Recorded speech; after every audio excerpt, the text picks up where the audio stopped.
Most things have a single obvious use, but there are many household items that we use thoughtlessly every day without considering their actual purpose.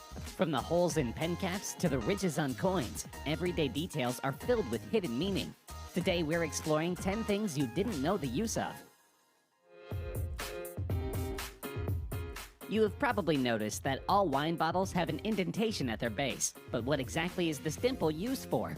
Referred to as a punt, the dimple has a number of uses. For one, the punt makes it easier to hold the wine bottle. If you grab your wine bottle from the bottom, it's no surprise that the punt is present, acting as a spot to place your thumb while the rest of your fingers grab the base of the bottle. In addition, it helps the wine bottle to stand up.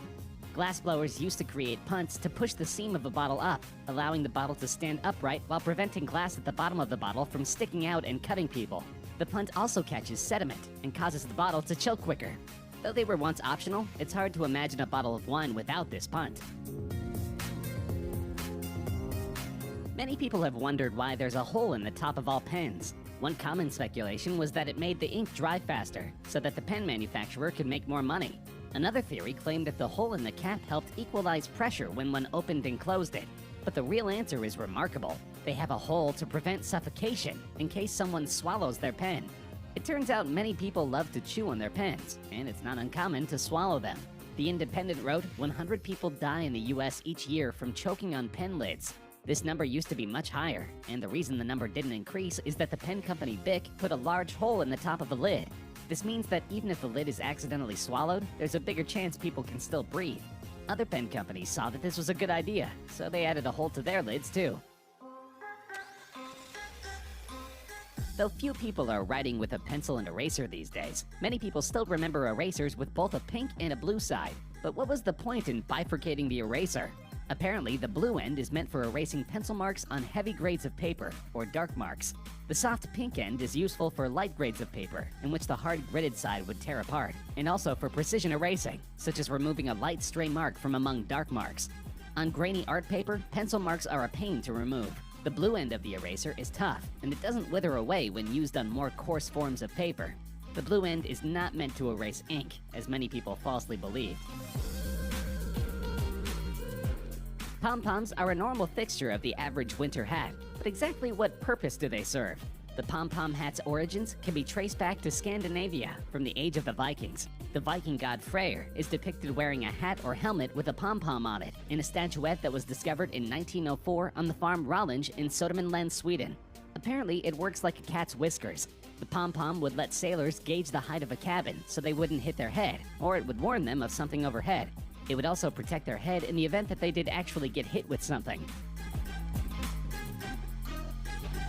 The stylish rims you might have noticed on US dimes, quarters, half dollars, and some dollar coins are called reeded edges. They've been on American currency almost since day one as a way of keeping people honest.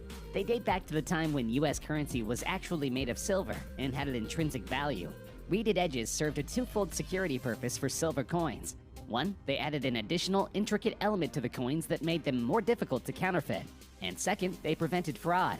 For as long as coins have been made from precious metal, a fairly common way to make a quick, ill-gotten buck was coin clipping. Clippers would shave off a tiny amount of metal all the way around the rims of a bunch of coins, collect the shavings, then sell them.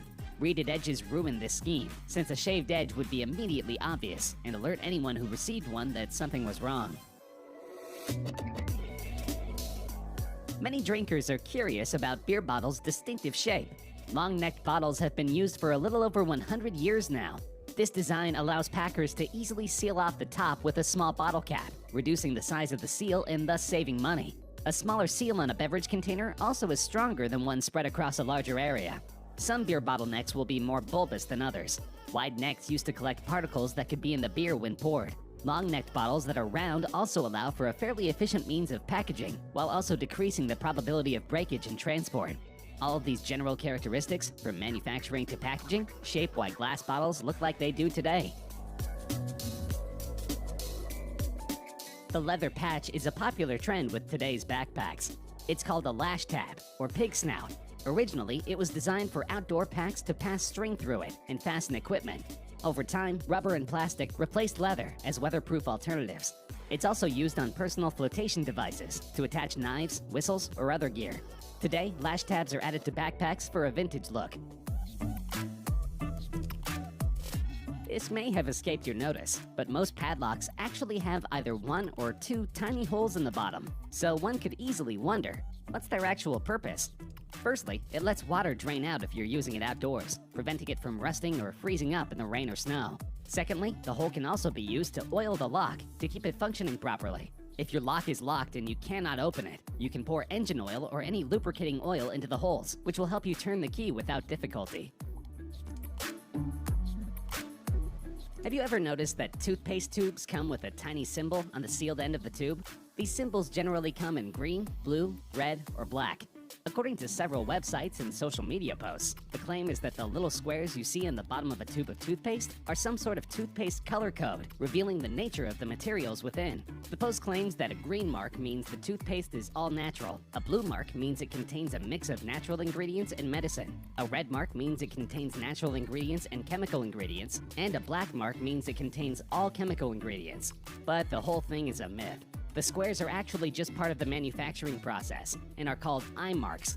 The hidden information in these colored squares is read by light beam sensors and literally just tells the high-speed machinery where the packaging needs to be cut and folded. Ever wondered why there is a small sample cloth included when you buy a new piece of clothing?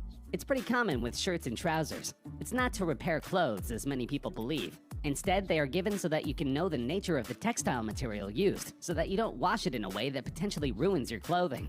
You can check it by washing the sample using washing powder or bleach to know if it'll shrink or color bleed. We'll see you later.